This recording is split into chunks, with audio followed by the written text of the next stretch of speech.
Brand new car, straight out of the box. And he already sounds like a tractor. And he got the grip of a bar soap in a rainstorm. You grab your phone, you search the problem. And the #1 piece of advice on the internet is always the same. True the tires. And yeah, it feels better for a while. But what if I told you that this is exactly how you hide the real problem? Today, I'm going to show you why tire truing is often fixing the wrong thing.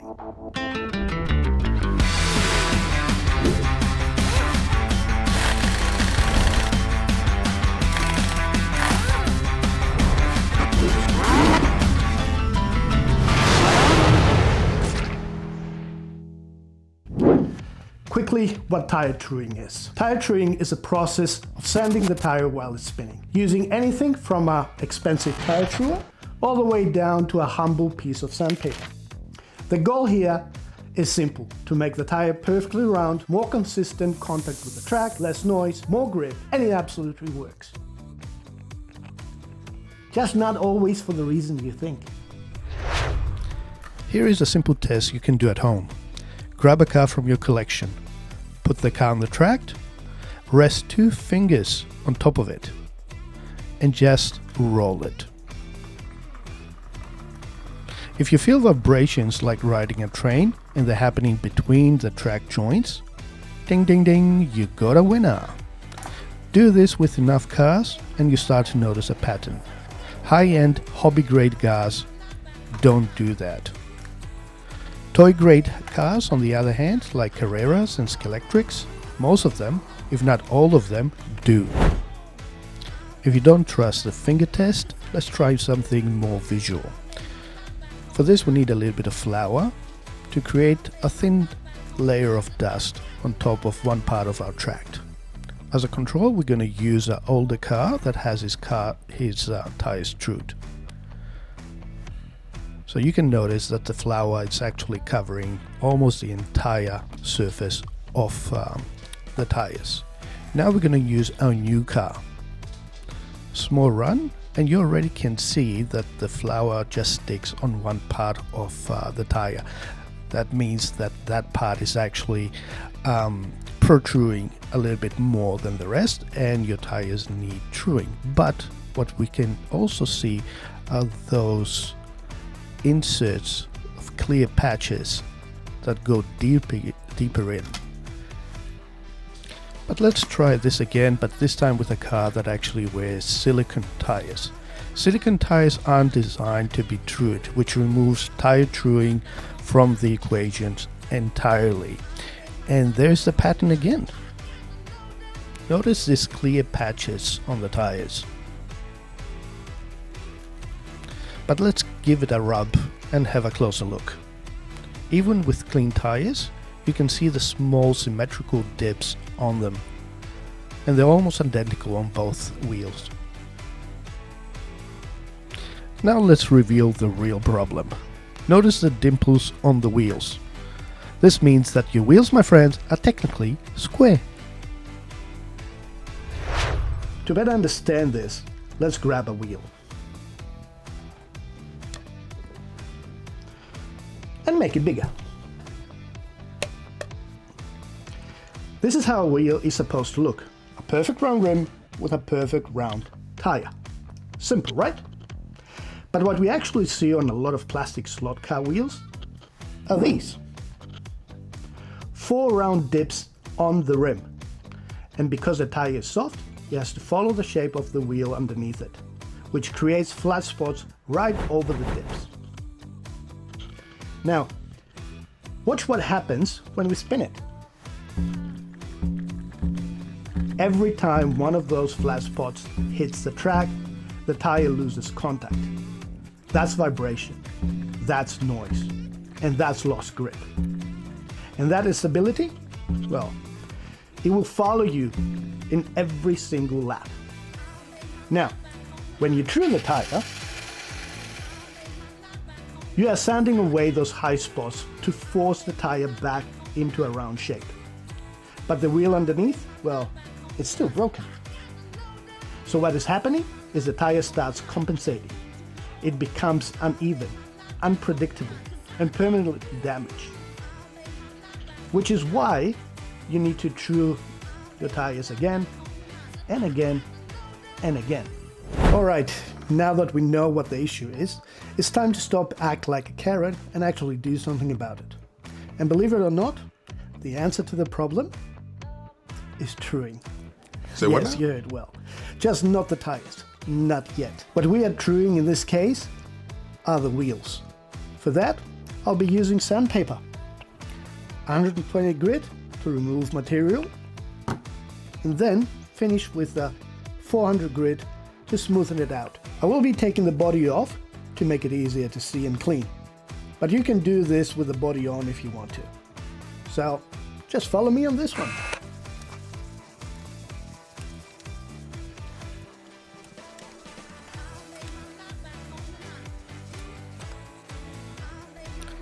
With the body removed, I will go ahead and take off the tires.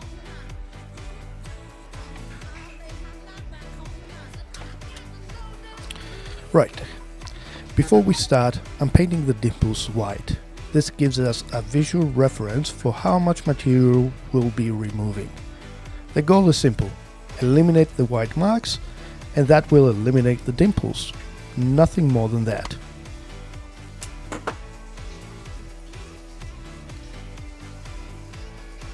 And it looks pretty too.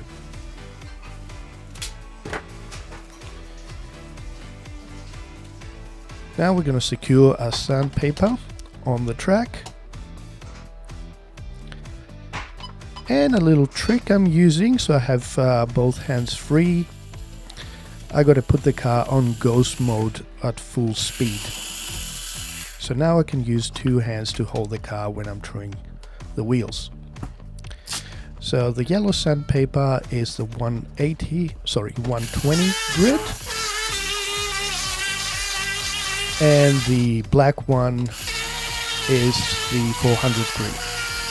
So we're starting with the rougher one because we want to remove the material. So quick passes, you don't want things to overheat. And then for a finish we go with the 400 grit and have a look. Most of the white marks have been removed, but I think we need a little bit more. So again on the yellow one, removing material quick.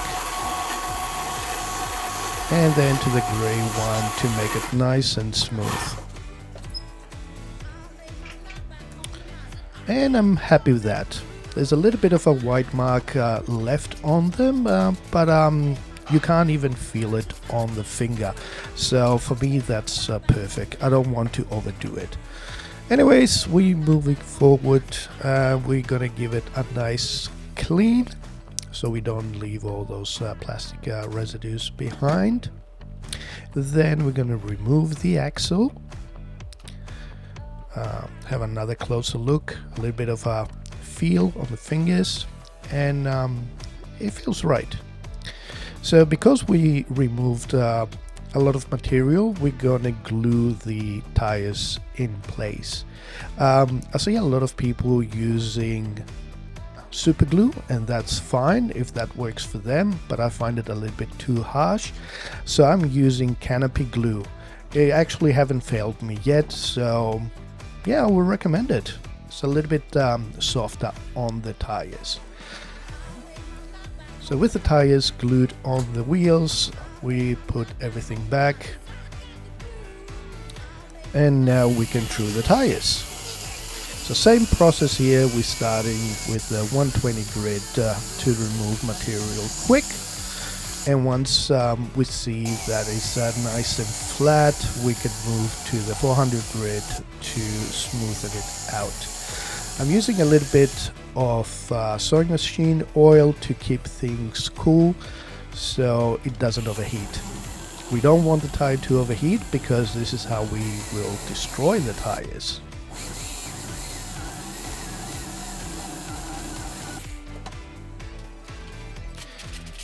So once we're happy with the truing, I'm cutting a small piece of 400 grit sandpaper, and I put it on the edge of the tire in an about 45 degrees angle.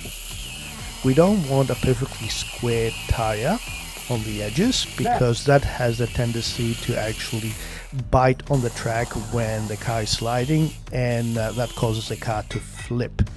So we want a nice smooth edge that will cause the car to slide instead of flipping.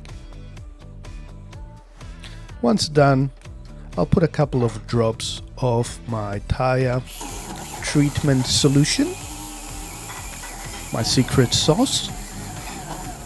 There's a link on the description for a video that you can learn how to do your own. A little bit of lubrication in all the right spots. We put the body back on and we pretty much done.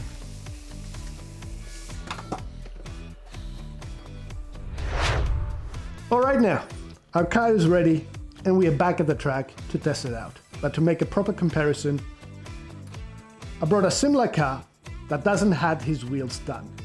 The only change that I did to this car is to actually true the tires. So let's see how they sound and how both of them run.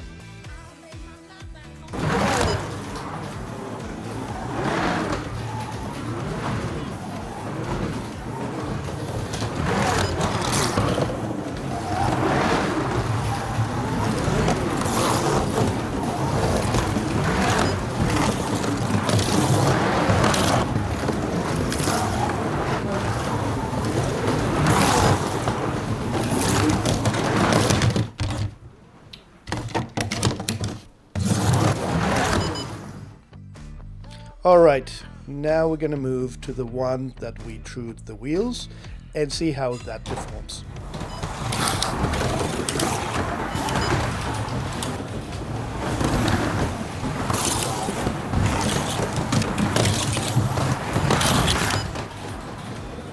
The first thing that someone will notice is how much more quiet this car is. It sounds like it glides. It also feels planted, and it feels a lot easier to drive and control.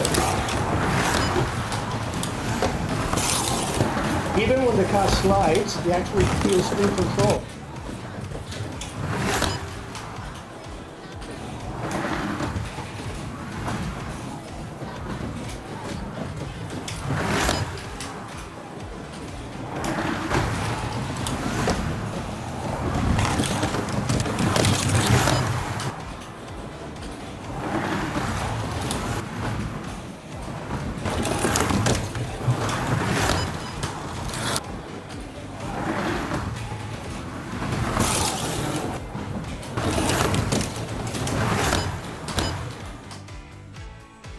This is night and day difference.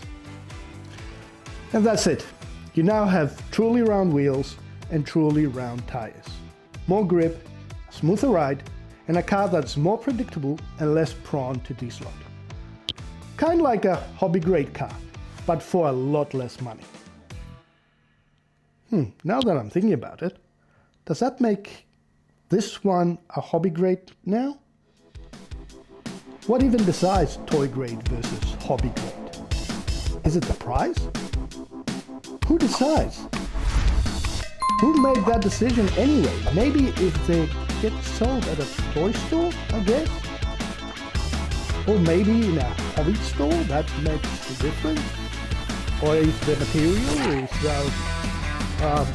better design? But wouldn't a car with less quality in the material just make it less good hobby car? But I'm not a kid. I'm not toys. This is my hobby, so this is a hobby car. On the other side again, you can see there's much difference between hobby cars and toy cars. Like, this is made for kids. Oh my gosh.